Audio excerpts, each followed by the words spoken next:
So Gazza jumps the queue, runs upstairs, and goes straight in ahead of everyone.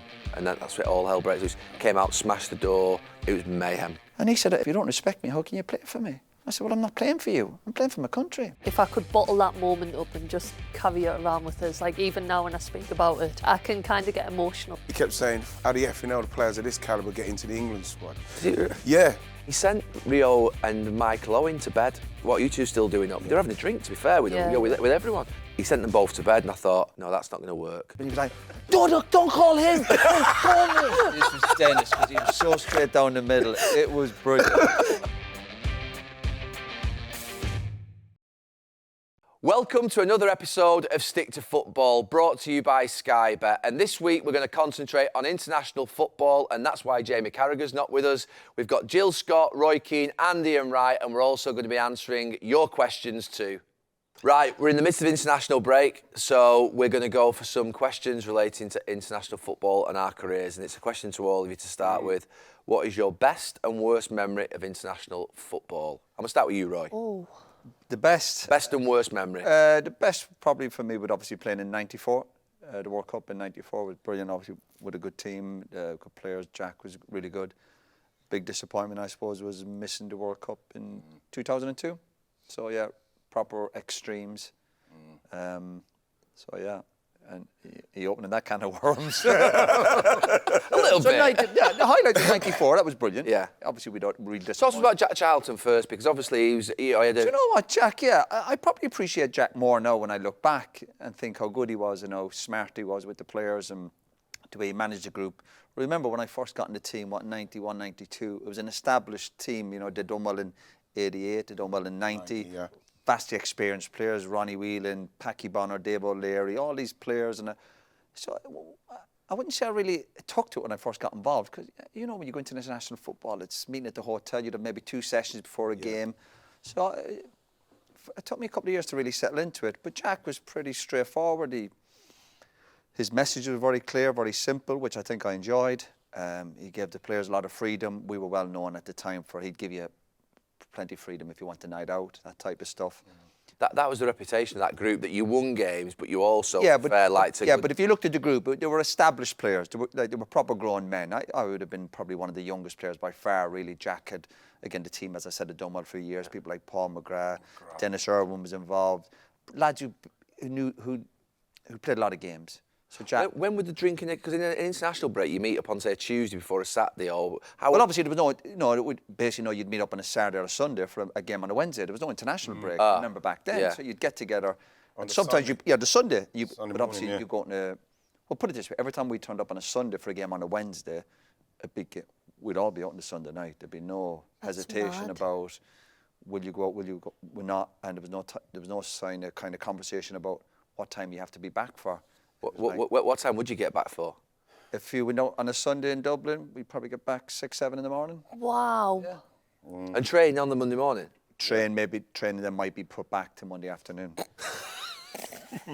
No, Jack would do, but I tell you, I'll give you a little story. I remember Jack would you'd get together maybe on the Sunday, and the lads might have already had a few pints by then, and then there might be a bit of a get together for a bite to eat, and the players would say to Jack, are you all right, maybe to go for a few pints? And Jack would, look lads, yeah, but I want you back for about 12ish. You know, big game on Wednesday. And then again, I remember I was just a young player, I would be saying nothing, and then some of the senior players would go, but Jack, 12 is a bit... It's a bit early. It's a bit early. And he said, all right, lads, maybe 1 o'clock, maybe 1. But Jack, if you're out at 1, you're in a club somewhere, you're not going to leave a club at 1.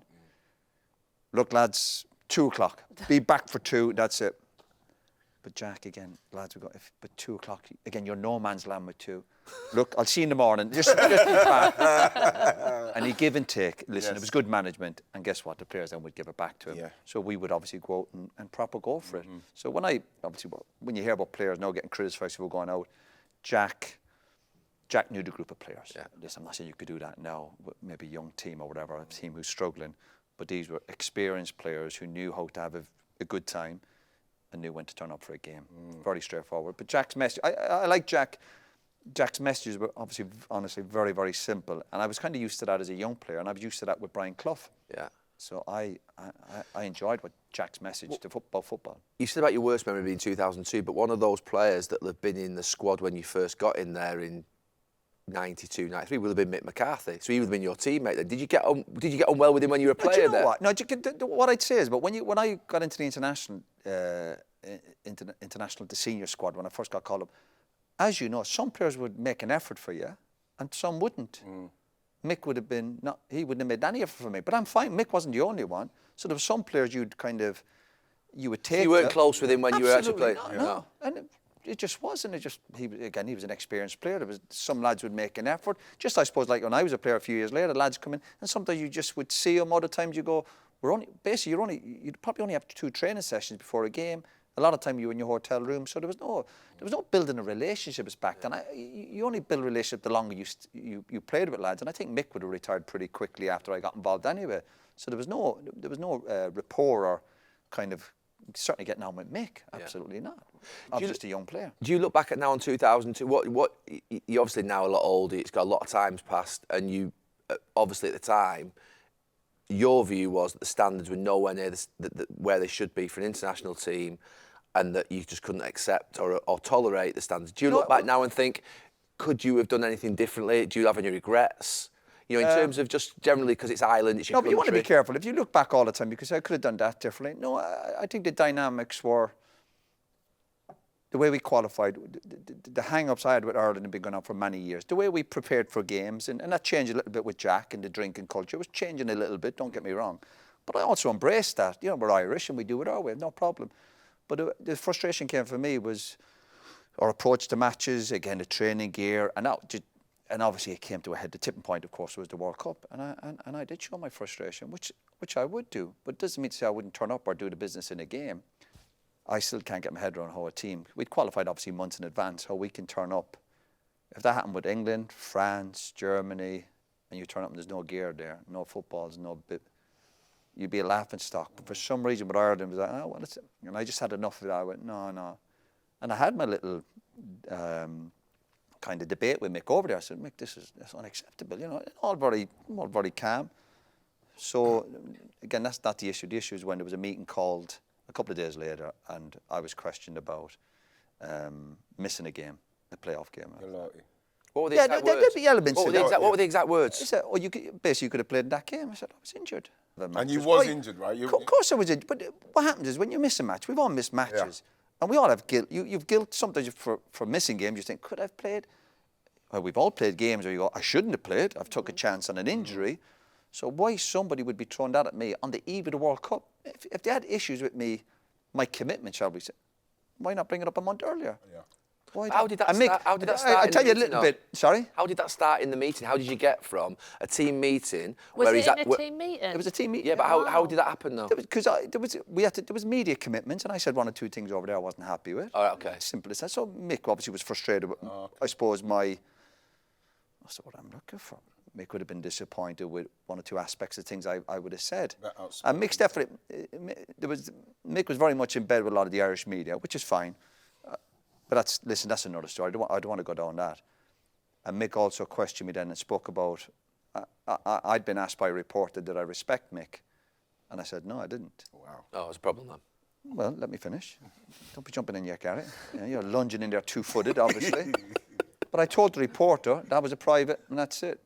But word got back to me. You told me in private? Of course. Oh, okay. I said, this to this report. I said, just leave that. Leave, that's not good. I don't. Even if I didn't respect him. But word got back to Mick, that's what I said. And then Mick eventually in this meeting was talking about, and you don't respect me. I said, I don't respect you. Wow. You said that in front of the lads? You know, but this was after the accusations, right? Right. This is after the accusations about me missing a game. And you also don't respect me. I said, no, I don't respect you.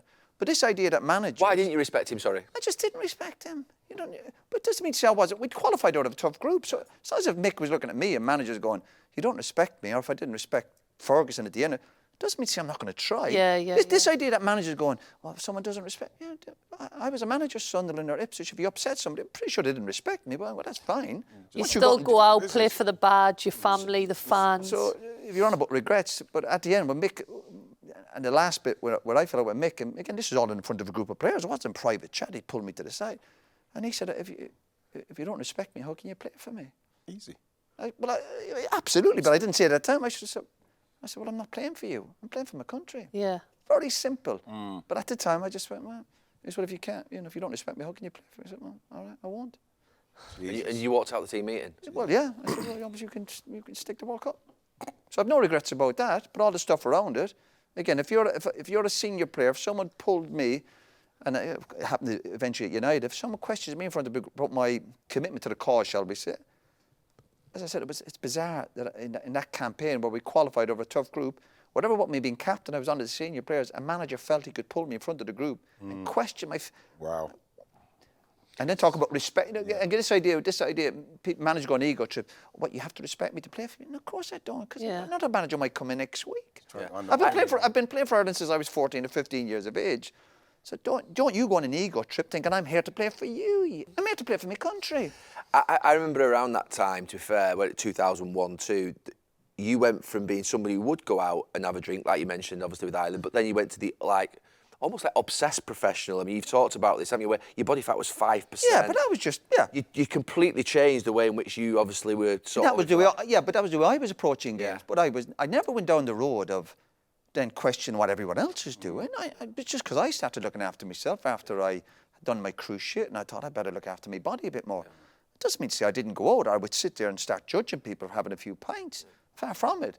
So the preparation for Ireland, and it might be still like that now. It still mightn't be all 100% professional, but I never wanted it to be perfect. Yeah. But what I did want from the group of people I was working with was progress. Yes. And when McCarthy got the job, I met Mick. He came to my house in Manchester. He says, "No, I'm not on board." Even Mick's been to his house. Yeah. Even Mick's Will you not be? No. Listen, but this is important. But Mick came to me and I said, "Mick, the approach has been we have to do things." When I said do things properly, I just meant food and I remember. And I tell you, and I remember we played Holland away. We had a training session, obviously at the stadium, and we were obviously fighting it, and it's hard to qualify with the Dutch were in our group or whatever. And we came back to the hotel after training. I remember there was no food for the players. And I remember going off to Mick and some of the staff. I said, "Where's the food for the players?" It's the night before the match. Yeah. Jesus. And one of the staff, I won't even mention him, he said, "Well, you should have asked for it." And I remember turning around, I remember walking around, I said, "Where's the food?" "Oh, we're trying to get organised. There's a bit of pizza." And I was like, "Fucking pizza." And I turned around, I mean, all the players were in. One of the staff went, "You should have asked for it." And I remember going, I says, "I have asked for it." I said, "I've asked for it for the last few years." And when Mick got the job, I said, "We have to improve on the food." So it was all them little battles going on, little snippets. So little things that started. Yeah, but like you're making the point, as if I was turning up going, "Hey, I'm questioning." Far from it. Listen, sometimes I'd go with the flow. I was proud to play for my country. But if you're a senior player, again, forget this captaincy bit. I'm on about when you've played a certain amount of games, you've been in the squad. I just mentioned earlier there when I used to go, the lads going on about drinking. I'd say not. I'm 21, 22 years. That's not my role. But when you're 28, 29 and 30, you have to take responsibility and go, this is unacceptable. Whether it be the travelling or the bonuses for players, we've all been there. We've all argued points. Yeah. So for me to sit there and take that from a manager, I go, listen, we're not exactly pals anyway. We've qualified out of a tough group, and now you're doing this. And I know it takes two to tango, but I'd be quite happy to sit in front of Mick and go, this is my point. And listen, Mick might look back and go, listen, you were causing me problems, but I know, but listen, ultimately I was there to try and help the team. And I think I was doing that okay. Whatever about my hang-ups with all the other bits and pieces, listen, we all have hang-ups with stuff. So regrets, none. And I didn't lose a wink of sleep over it. But what happens when you come back, it's more upsetting for the people around you. Yeah. Family, they take the hit, particularly my parents. So this idea that I was sitting there going, hey, this is not unacceptable. Like Jill was late today. You got hounded after that, didn't you? That with the dog walks, they were around you for a week or two. You deal with that. That's life. It's a headline. And what I had, again, before all this came to a head, there was a lot of snippets in Ireland about me missing games and friendly matches. Obviously United, and it was so people always had that. I was never fully committed to the cause and all that rubbish that people were writing. But Mick was in bed with all these guys anyway. The same people. I used to see him. Yeah. So these same guys writing stuff about me, Mick was enjoying their company and writing books with them. So there was a lot of stuff going on in the background. Wow. So no regrets. Jill, your best and worst memory? Oh, I forgot Keep it brief now. Keep it brief. Best, obviously, has to be the Euros, I think. Especially for my journey, I was so fortunate that I did 10 international tournaments. So to finally get that success right before I knew I was going to have to retire. So, yeah, that was just, if I could bottle that moment up and just carry it around with us, like even now when I speak about it, I can kind of get emotional just talking about it. It just meant so much for the girls, the game, and it was just everything. Worst moment. Oh, let's stick on the best for a bit. Go on. What? Because I mean, obviously, I went to 8 tournaments as a player and coach, and never got to a final, never got over the line. What? You went to many tournaments where you didn't get over the line. Yeah. What is the difference when you get over the line? What was the thing that changed that made you a team that actually won? I think it was the belief element. I think in the past when we came up against Germany, USA, we didn't have that belief that we could beat them. The game was at a point where we were kind of part-time, going back about 10, 15 years ago, and they were full-time getting all these resources and everything, and they used to say, just believe you can beat them, but we knew we couldn't. Whereas I think in them Euros, when I look back on that kind of period, and you know, you sit there and you go through like what's your values, your morals going to be, and you write down, we need to be confident, we need to believe we can do it. But the word belief, I think you only get it if you do something.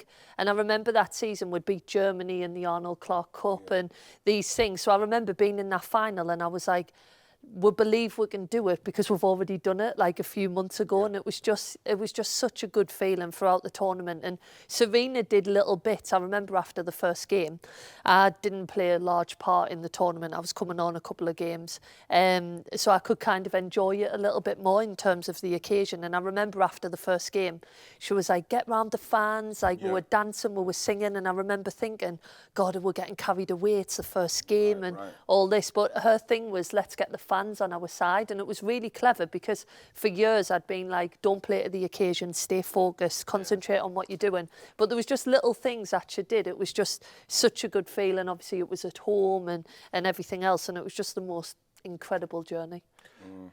Excellent. Really the worst was. memory? Worst memory. This is so playing for Team GB in the Olympics. So I did the 2012 Olympics and then did the Tokyo ones.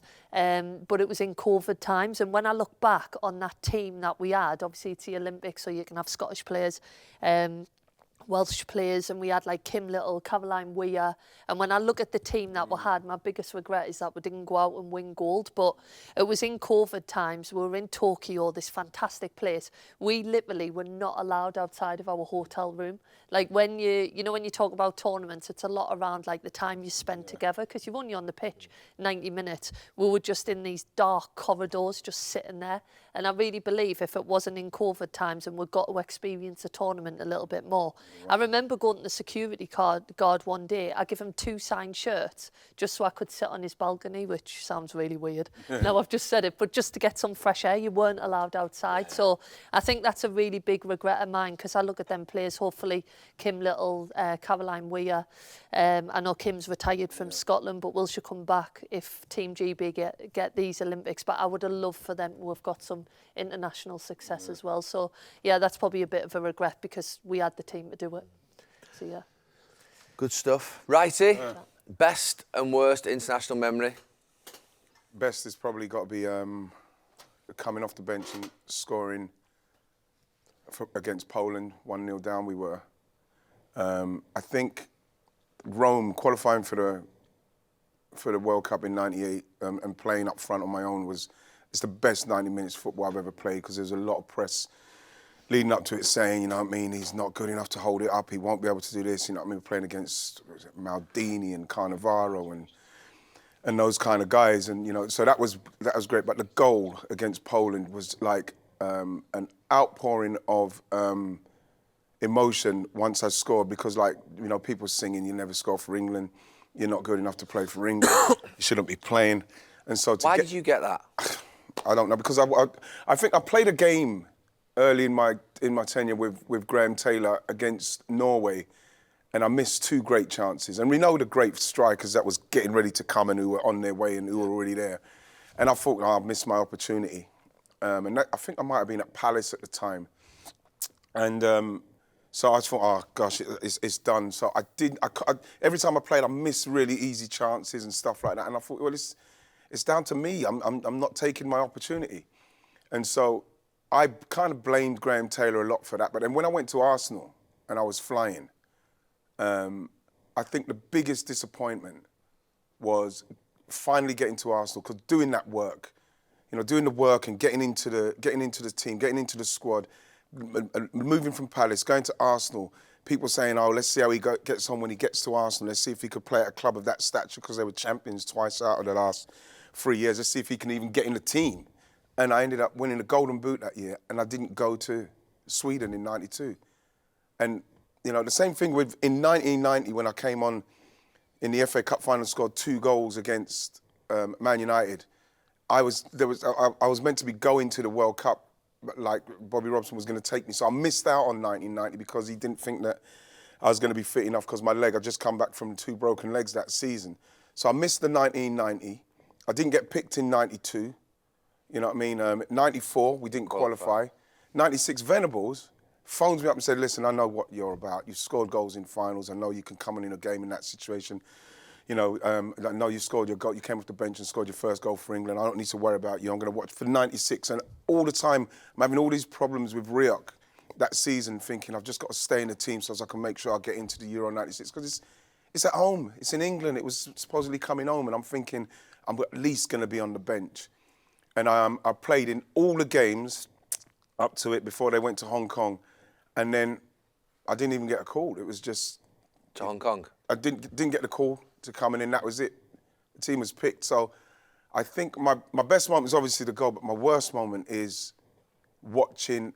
And the moment distills down to... Remember the substitutes that came? Remember Gazza's miss? I think Darren Anton had a miss like that. Yeah. And I remember Oliver Bierhoff. I look at Oliver Bierhoff, who literally he's taken my dream. Because my dream was, all that season, all I'm thinking about is being in the squad, to be on the bench, to maybe come off and do that. And I always thought to myself, this is my destiny, man. It's my destiny to be... We had Les on the bench. Les and Robbie Fowler, who never played a minute. Never played a minute. So it was really strange and hard for me, simply because when Venables said that, I'm thinking, oh, so he's literally telling me, don't worry, I know you could come off the bench if I need you. And I was happy to take the situation of being on the bench. It was Sheringham and Shearer. They were absolutely flying, but, if I was needed. So it was hard for me, because then I missed 96, and then 98 when Glenn Hoddle told me I'm going. I think I was in before Gazza went in and everything went crazy with Gazza. And he said, you're going. So, we're going to play you and Mikel on. I'm going to play you the first half, and I'll bring Mikel on in the second half against Morocco. And, you know what I mean? And then I done my hamstring on the 35th minute. And so I've missed all of the tournaments. I've missed them all, 90, 92, 94, 96, and then 98, everything I've missed. And it's something that I honestly, I can't rest on it. It's something I can't take, because I can't believe I wasn't good enough to be in a tournament or go to a World Cup and play and do something. And you were a player that actually, I say this, you were a player that absolutely loved England, playing for England. Jesus, honestly. I always remember used to think, when you play, I remember you obviously, I was on the bench when in the Rome night, you were so emotional that night. And I couldn't get emotional like that, even about United, let alone playing for England. But honestly, you were so emotional. The thing is, Gal, because England was the be-all and end-all for me to play for. Obviously people are offering you Jamaica or stuff like this and that, but I never had it in my mind to be playing for anyone else, to try and get into the England squad. You know what I mean? I remember playing a B game with Brian Robson against Algeria, and that was easily one of the best nights of my life. You know what I mean? If I never played again, playing in the B squad with Brian Robson behind me, telling me I'm doing really well, I was getting kicked all over the place, and he kept saying, you're all right. Even when Steve McMahon when I got into the squad at Palace, Steve McMahon would teach me, say, how did he play? Because you're playing those games with England, the six-a-side games, you lose the ball, you ain't getting it back, and you're running for a while. And I kept losing the ball, and he kept digging me out. And I remember Brian... Steve McMahon? Yeah. Saying what? He kept saying, how the effing hell the players of this calibre get into the England squad? Yeah. So I go back to the room, and I'm nervous, nervous going into training. And it was Brian Robson who said, take the notice of him. You know what I mean? You're here on merit. You're here because you deserve to be here. You know what I mean? It's the same thing when we lost the FA Cup final. Brian Robson came over to me when I was on the floor, and he said, don't worry, you'll have more days like this. It's just down to you how you do it. You know what I mean? So he is always there. So it was Brian Robson, and it's really weird, because even walking in the corridors and seeing Brian Robson walking towards me, I didn't know what to do with myself. It was just like he was my hero. I loved him. So, when Steve McMahon was saying that, I was nervous. I felt like I didn't belong. You know what I mean? Because being at Palace and that, and giving the ball away and trying to do well. And I didn't get too much love from like Graham Taylor. Sometimes I get called into the squads, wouldn't even speak to me for the whole time I was there. And you know, you're scoring goals at Arsenal. It just felt like humiliating almost. You know what I mean? The press, I never got any backing from the press in respects of how comes he's scoring so many goals, he's not getting a chance. But I already in my mind accepted that I'm going to be a substitute in this team, and I'm happy with that. So, you know, so to end up, you know, like England, 96, it was my destiny to probably come on and score a goal in there. I totally believed it. Nothing could tell me any different. And the same when you say about how emotional I was with 98. Because, again, when Glenn Hoddle, you know what I mean, playing in there and then, you know, knowing how Glenn Hoddle gave me the opportunity to, he literally brought me back into the squad straight after Venables left. He brought me straight back in, which was really tough for me because I knew I was good enough to be there. And I wanted to be there with England's moment because we should have won that tournament. We should have won that 98? tournament. Yeah, 96. Oh, 96, definitely. 96, should have won it. Definitely. And so for Glenn Hoddle to bring me back and playing that game, you know, and hitting the post like I did. Remember, hit the post. You know, I mean, I'm playing against Cannavaro and Maldini and Costa Curta and Nesta. I'm playing against, was it Ciro Ferrara? But it was like 4 players that I remember being on the pitch and I'm saying, that's fucking Paolo Maldini standing there. I've got to try and go and close him down, Cannavaro.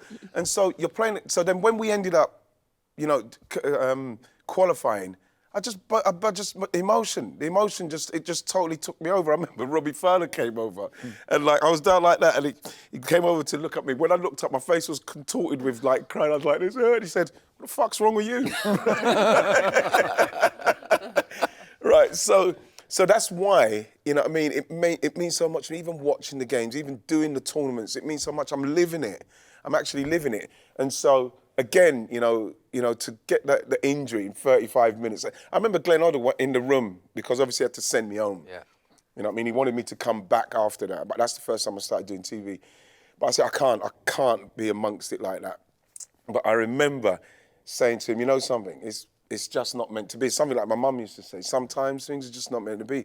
And I remember in the moment when he said, because he's obviously they're getting ready to go, you know what I mean, to France and that, and then I was getting ready to come back to England on the plane. I remember I came back and done an advert, you know, with cash in on the fact that I didn't make it. But like, I remember saying to him, and it was really kind of nice and philosophical and beautiful.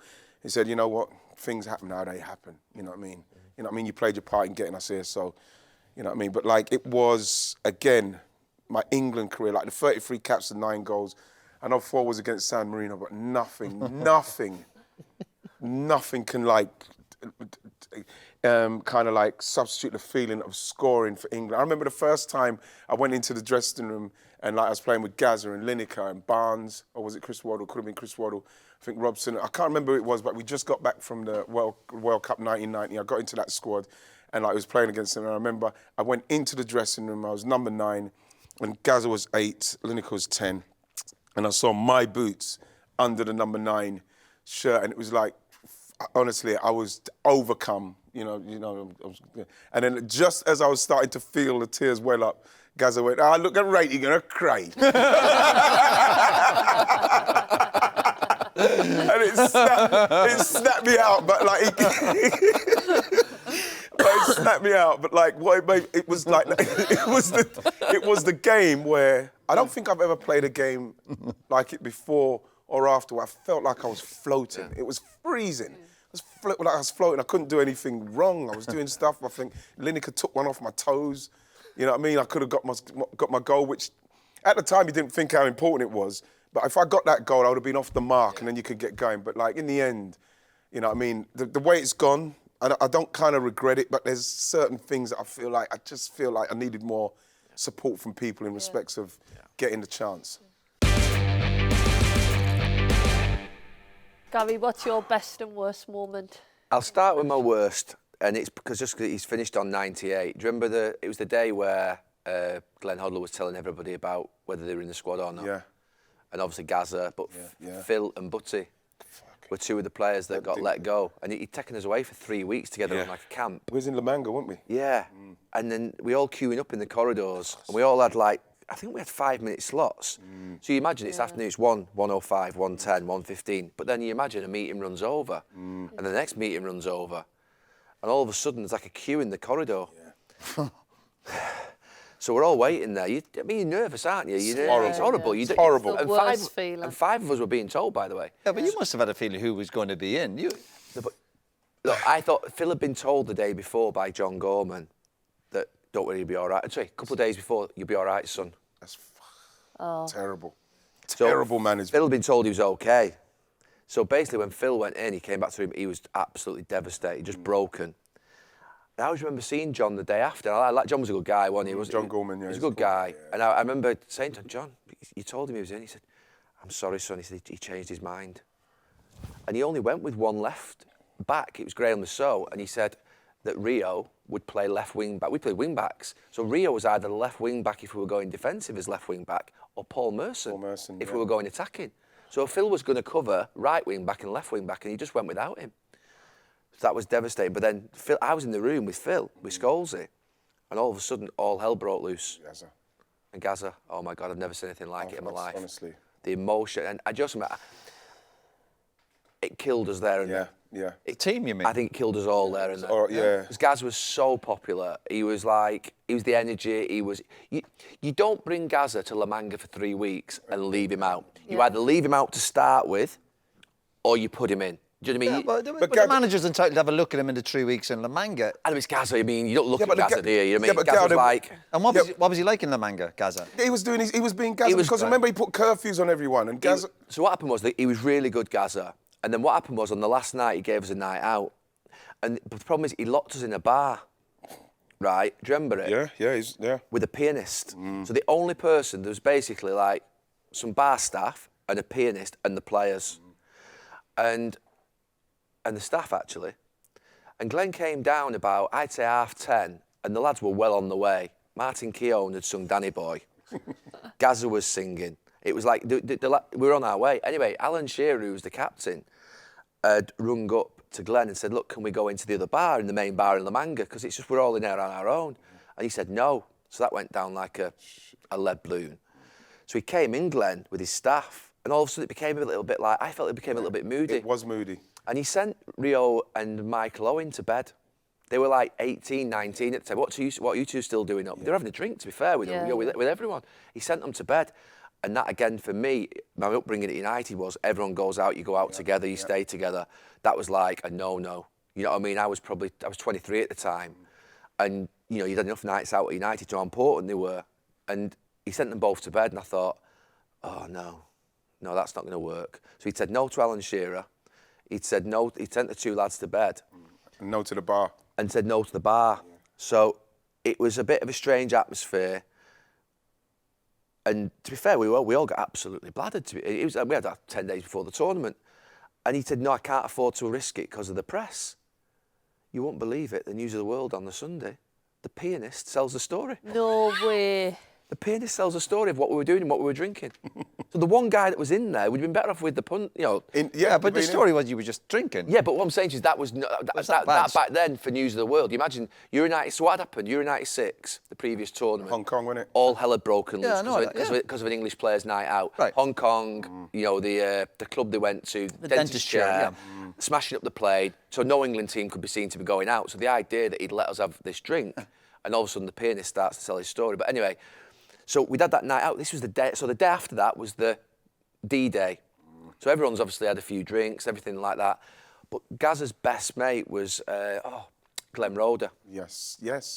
So Gazza's best mate from like 16, 17, 18 was Glenn Roeder. Glenn Roeder's one of Glenn Hoddle's assistants. It's about an hour. The lads have started to go up. Gazza's late on in being told what to do. So basically Glenn Roeder's walking alongside the pool apparently. I don't know this. I was one of the first ones in to be told I was going. And apparently, Gazza looks at Glenn and says, everything all right, Glenn? And Glenn doesn't look at him properly. Wow. So Gazza jumps the queue, runs upstairs, and goes straight in ahead of everyone and goes into the room. And that's where all hell breaks loose. Came out, smashed the door. I mean, it was mayhem. So did he not get selected because of that, night? Or was it based on performance? We'd played golf, hadn't we, I think, as well? Or something. I think Gazza had a few drinks while we played golf.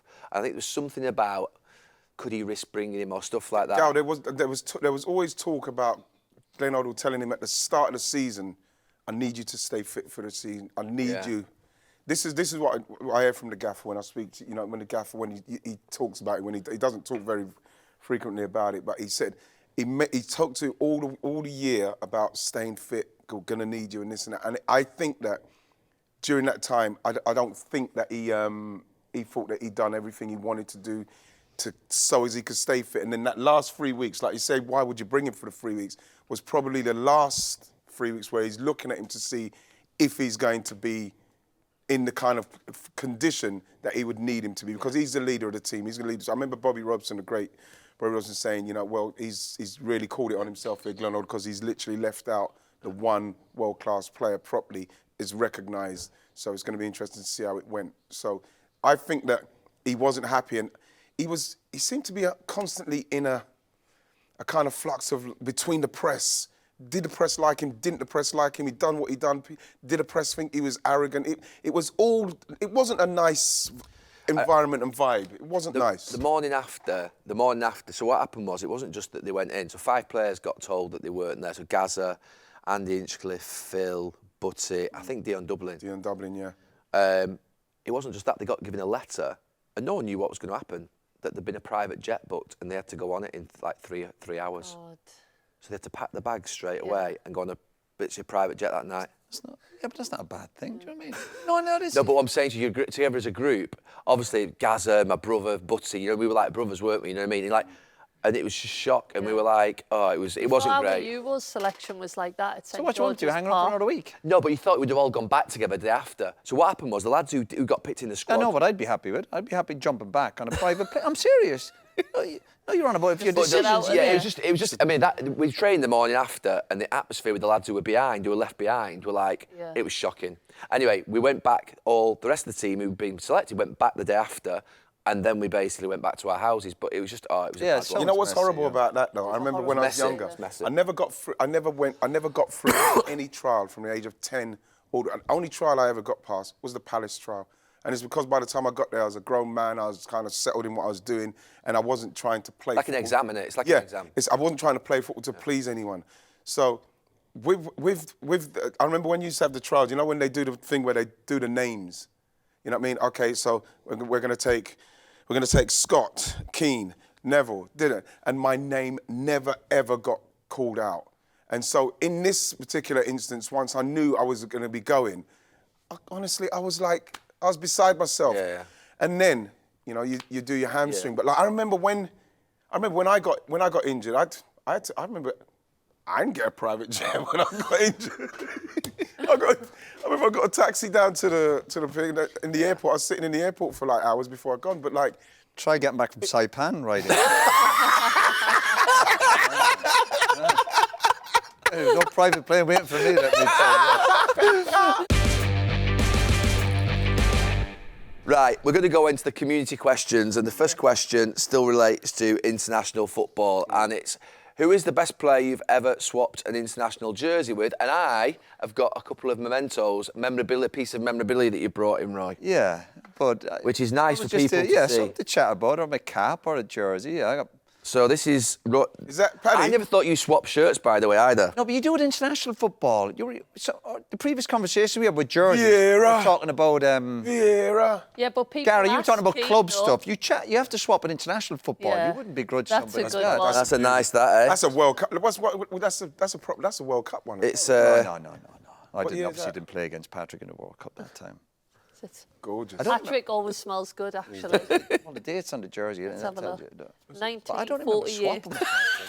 Oh, is it? 1948. 2004. 2004. That's a good one. No, you swap Yeah. international. Who was the stuff. best player you ever swapped with Oh, at I international swapped level? with Gary. Listen. Why were you against it at club level? Because you did, to be fair, used to bollock the lads if they swapped shirts, didn't You don't have to exaggerate stuff about me. I did not bollock anyone for swapping you? jerseys. In your Champions League, you weren't happy. You didn't used to be happy. Players were like at the end of a game going. Yeah, if they were jerseys. making a bit of a fuss about it, maybe, yeah. But we all swapped jerseys. Yeah. But I don't think did you ever hunt anybody down to... No. Obviously... I was right there with Carnivore. I got Carnivore. Well, you have to. One player I ever hunted down. One player. Maldini. See? I went after the Italy game. I went into the dressing room, said, "Can I swap with you?" And he gave me his jersey. Yeah, listen, I'm not anti that, but sometimes it's good to swap. I always think that you swap against the player you're up against. Yes, not chasing. You know what I mean? people Not down. chase. That's the bit I would have been slightly annoyed, but because it's you and it's Maldini, I'll let it go. So here we go. This is something that I don't know if people. No, you're talking about caps, That's the yeah. caps. So here we go. Jesus, I love the caps, man. So for you, I was looking around my football house last fans, night. That's particularly my first Irish one, football fans, that's your first cap, is it? First Is one, it? yeah. So there you go. Wow. Roy's Number first one. international Oh, they're cap. beautiful, aren't they? They are Yeah, beautiful, we used to get the same ones in blue. We used to get in blue, Yeah. and the But big green one is got nicer, red. isn't You it? got Green red is one as nicer. well. Green is nice. Green is beautiful. Yeah. It's lovely. That's nice, It's lovely that little- velvet, Yeah. isn't it? Let me see. Lovely. We didn't used to get one for like every single game, and then the rule changed like after 5 years of We used to get playing one every for game. England, yeah, so I think they changed the women's, so that was the same as the Same. men's. And there was just a knock on my door one day, and there was like just like 75 caps in a box. Wow. So yeah. they All made right, it- chill. All right, girl. Calm down. That was only half of them. Where's the rest of them? Yeah. That is a proper flex, man. I love that. And just so we can show you a couple Flinging that down. That's a proper, yeah. Jill just flung this on the table. of Dutch shirt, probably the did most it. famous, along with the Yeah. Brazilian. You're on about highs. Obviously, that's the '94 World Cup. Yeah, that's a The good Dutch one. beat us in. Yeah. Dunk. Yonk. That is Good a player. good one. Yeah, the- Why don't you have them framed? Do you have shirts framed in your house? No, I've been. Oh, I've not seen anything in his house. It's too much hassle, isn't it? Getting them framed. Do you not have anything framed? I think Who's my that one or one? two United jerseys. Oh, no. Did you? Yeah. Nicola Berti. Yeah. Wow. Nicola Berti. 94 Is that as well, 94 or not? Yeah. 94. That was a They great obviously result. ended up getting to the final. We were. Great result. Yeah, he was a good player. Yeah, good player, wasn't he? Good Aren't player. they Tottenham. Went to Went to Tottenham. Spurs, yeah, Went to to Spurs. The big, yeah. Yeah, really big. I like that number. I like the way that number is on the back. It is, yeah. It's cool, isn't it? Come on, where's your jersey? Am I the only one who brought? Yeah. I didn't know. I it's didn't tell me. No one didn't Nostalgia. tell me. Nostalgic. No one didn't tell me. Nobody taught me. I just brought. What do you do with all? So you've got 161 caps. What do you do? Do you have them up in your house? Do you have them in frames? Do you have them? I've actually got them in like boxes at the minute, yeah. So I have got, when you get your 100th, it's a gold one. Yeah. So got that in like a glass box and every game's written on there. So that was really, really special. I've got mine getting ready to, because I'm getting some stuff, going to do some renovations soon, so I'm going to get mine in 33. Yeah. But at the moment they're in a nice box in plastic, so there's nothing happens to them. They don't get corroded. What do you They're do? the with most yours? precious things I've got in Yeah. respect of. I've not got anything up in my house of anything during my career. Have you Never not? have had. No. In respect of Nothing? football memorabilia. Not a What's wrong with shirt you? or anything? Of course No for shirts, children. nothing. Where's What do you say that for? They're in the National Football Museum. Yeah. In the base. I don't think they've got them on show. They're in I'm the off basement. there after this, actually, yeah? so I'm going to go and have a look. To be fair, that's where you should put your caps and your Yeah. shirts and everything, because they store them for you, but they also put them up in displays and other stuff. So I've given them to National Football Museum. So have Nice you got one. all your caps? Everything, all my caps, all my shirts, medals, everything. Wow. Yeah, at I least just they're gave there. them to him and said, look, anytime you want to use them, Yeah, just put them it's up. nice. Because I haven't got anything up in my house. Oh, brilliant. You've Gary, not got anything up in your house, have you? No. can you tell us the story about when you had the faith healer, Eileen Drewery, under Glenn Huddle? Did you go and see I Eileen? do, yeah. Did you? Did you remember? Tell us about her. No, I mean, She resigned after she saw Wrighty, did she? No. She says. was she the There's nobody help. anger management? No. To be honest, it was, you know what I mean? No. It was something that, it's funny because I thought that the boss, he got very, Spiritual. yeah, he did Very get very spiritual. spiritual in that. And he got quite irate if you weren't, kind of like Yeah, I didn't see up it. for it, you know what I mean? Yeah. I remember I think Ray Parlour got blown out by him because what happens is that you go in and... But you didn't have to go and see her. No. No. It's He optional. kind of wanted you to he see. would ask you almost to go and see her. Yeah, he would ask you to go and see her. And I remember Ray Parlour, because you know what I mean. He can't take anything seriously. And you know when you never went in. But when you go in, she goes in and she goes like that over your head. You're sat here and she comes behind you. And Ray Parlour said, "Short back and sides, please." And she told Glenn Huddle, he was out. That was a moral squad. What was she meant Yeah, but I to wouldn't do? knock a manager. Injuries? But I think that's just, it's like sports psychologists when they start to come into the club. But I think that's an option. If players are comfortable with that, then I wouldn't be...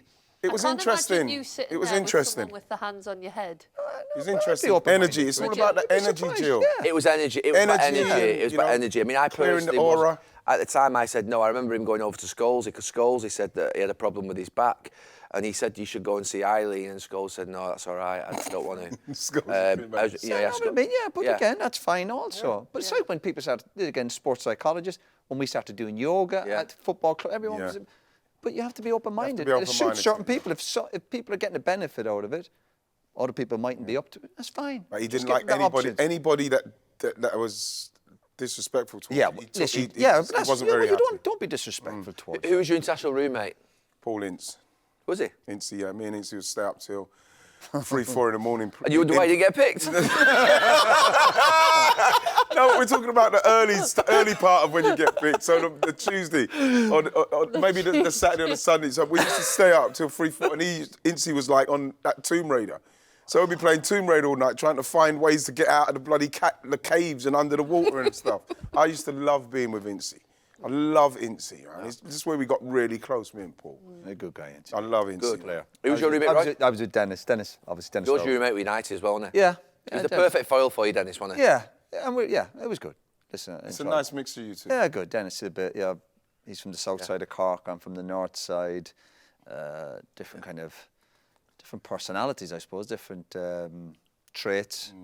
But yeah, it was good. You have to get on with your roommate, though, don't you? Oh, we didn't get on.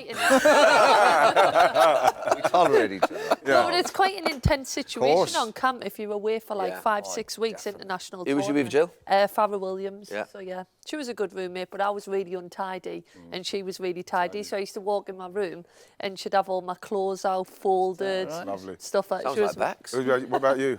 I had Bex to start with, but then we weren't compatible in terms of cleanliness, but also sleeping times. He stayed up late, I went to bed early. So I ended up Because he's on the phone, wasn't he? So I ended up with Phil. bed.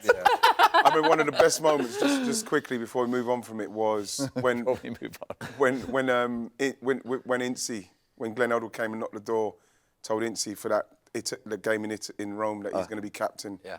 I remember it was like he came back in, and I've never seen him like that before. Very emotional, and then he said, "I'm captain."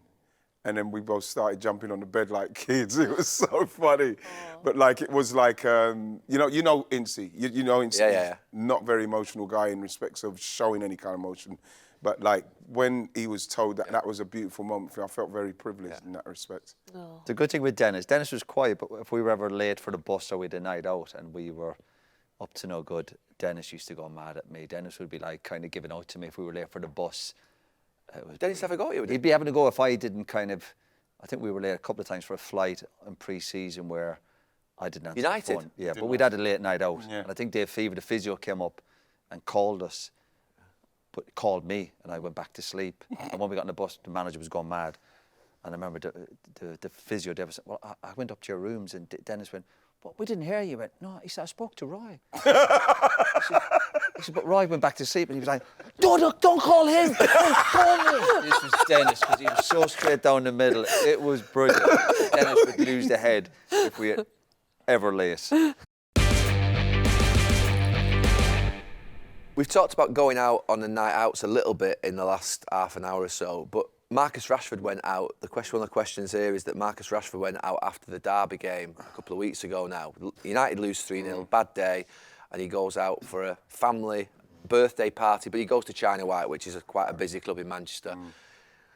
I thought, my view on it was at the time that I felt as though be smart, probably choose a better decision. Yep. Could you move it to your house or do something whereby, that was my view on it, don't get caught type thing really. If you celebrate your birthday, what would your view on it be? What would your view? I think you're human and you want to share your birthday. I think, definitely like in a family environment. I always felt like it would be someone's birthday and we'd be going into the game and we didn't really discuss it till after, because if we ever planned this night out, sometimes I never fancied going out if we got beat. Yeah. So plans would change. Went out when we got beat. We never really spoke about it. But I think exactly what you said, just be a little bit more clever about it. Obviously, it's so high profile. The thing is as well, you're right, some people, when you lose, you don't want to go out. But like, if you're one of those players and you can deal with the fact that, I'm going to go out to a place like that where people might be looking after you've just lost the derby. Yeah. And you know that fans are going to be like upset with that. They're going to be like, look at him over there.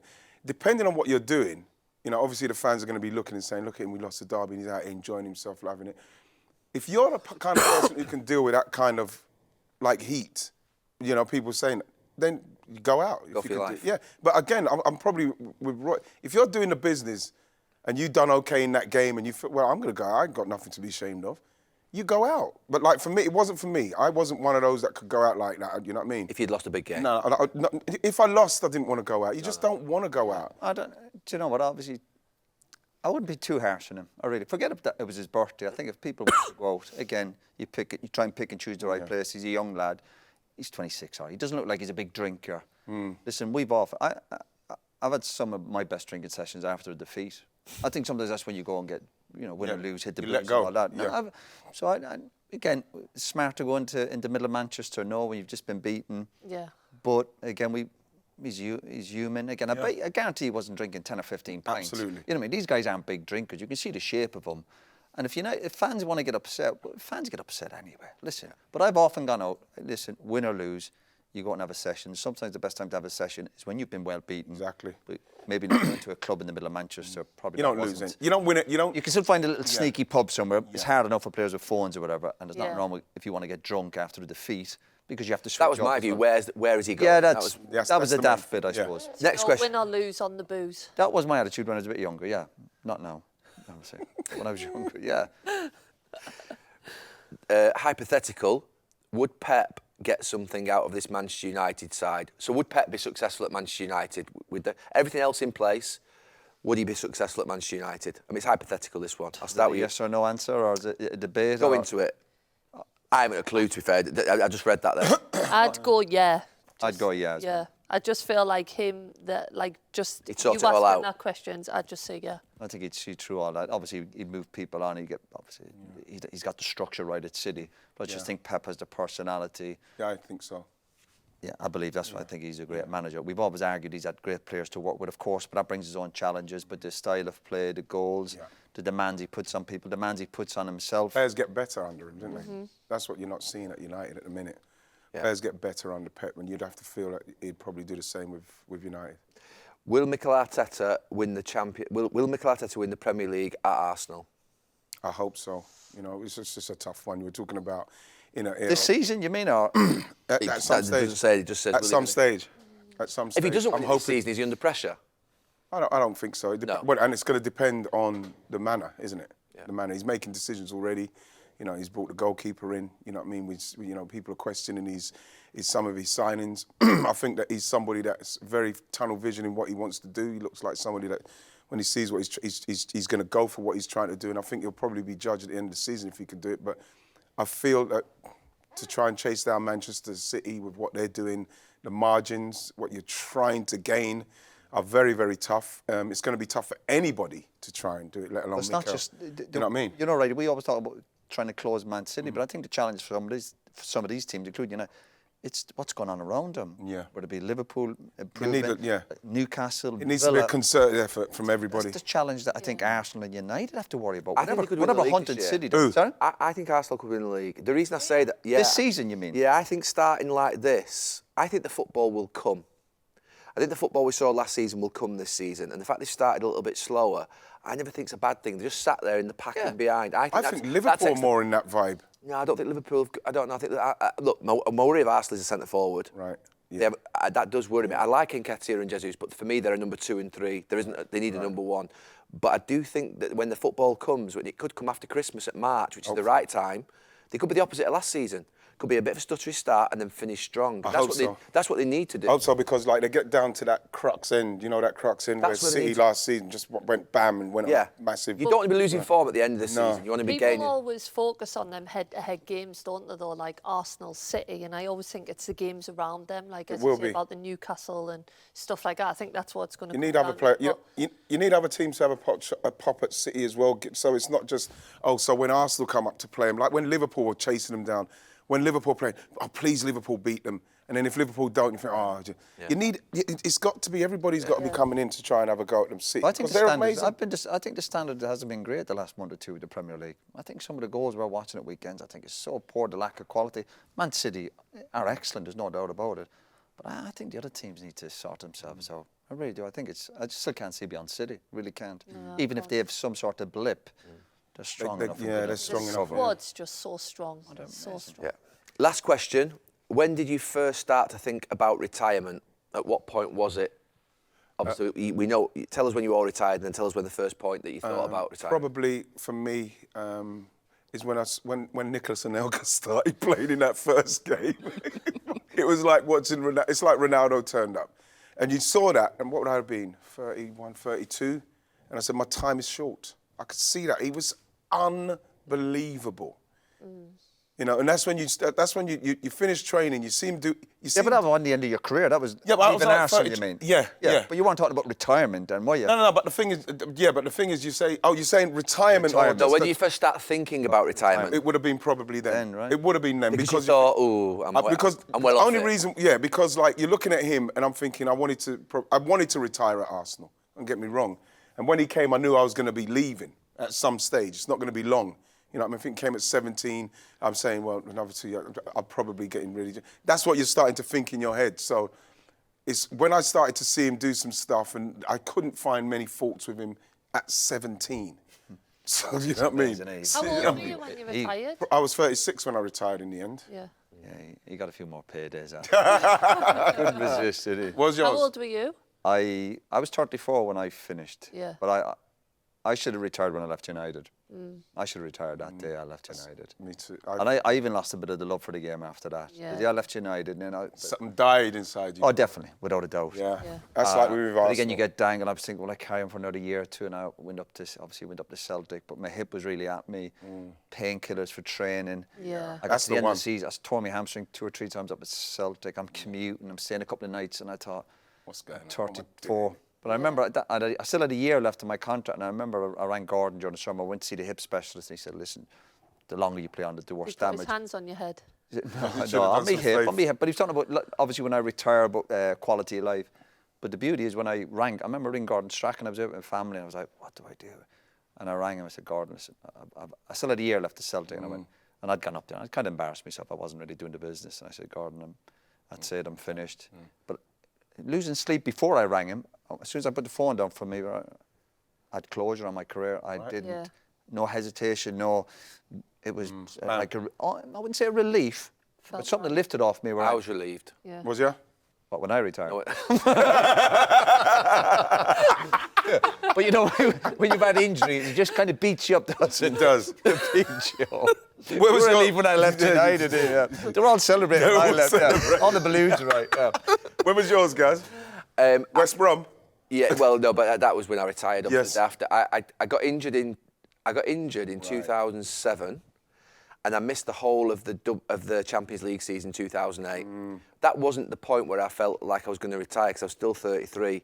It was when I came back, and you mentioned Anelka. Yes. I felt like I was out for like 8 months. I felt like the game had moved on, and it was when Cristiano, Rooney, all them were playing, and I thought, What was your injury now? injured ankle. So I was out for 8 months. I had like loads of problems with it, but then I started pulling my calves. Yes. And I just couldn't. And Joseph, You're changing your running style, isn't it? yeah, I think. yeah. My ankle was gone, and I always felt heavy at that ankle. I was having those, those injections that they felt like oil, like a gel type thing. I didn't mind that for matches, but when I'd be getting all them for training, just to get through training. You're like, the game's up there. When I came back, I thought straight away, and then every season I thought I'm going to retire it. And to be fair, they just offered me another year. But the definite point I should have retired was I retired at Christmas in the 2010-11, and I should have definitely retired the year before. I knew it had gone. Yeah. And I actually enjoyed my last 6 months, the previous season, but it was a shambles the season after.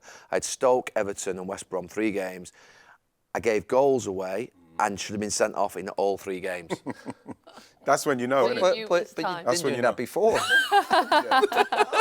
Jill, what's yours? Was yours obviously? Well, no, just when Roy's telling his, mine's very similar. Like when I left City, I wasn't enjoying kind of the last bit, and I pushed for 2 loan moves because You went I Villa, really went wanted, to Villa? Yeah, Villa and Everton. I really wanted to go to the Olympics, and then I really wanted to go to the Euros. But going into them Euros, my knee was blown up. I was on painkillers, and yeah, I think I knew. I never said it really out loud, but I knew that was going to be my last tournament because it took so long. I was so relieved to get into the squad, and it was just a massive push every single day to train. And yeah, but once the decision was made, I think sometimes you don't get the best ending in sport, and I'm just so You had grateful. amazing. Yeah, what an ending that is. That's amazing. And now I've got a drunken tattoo to remind us of it.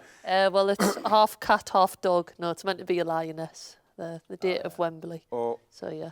Well, that's a great ending to the show. Beautiful. Thanks for that, Jill. A great ending to Stick to Football. Right, Right.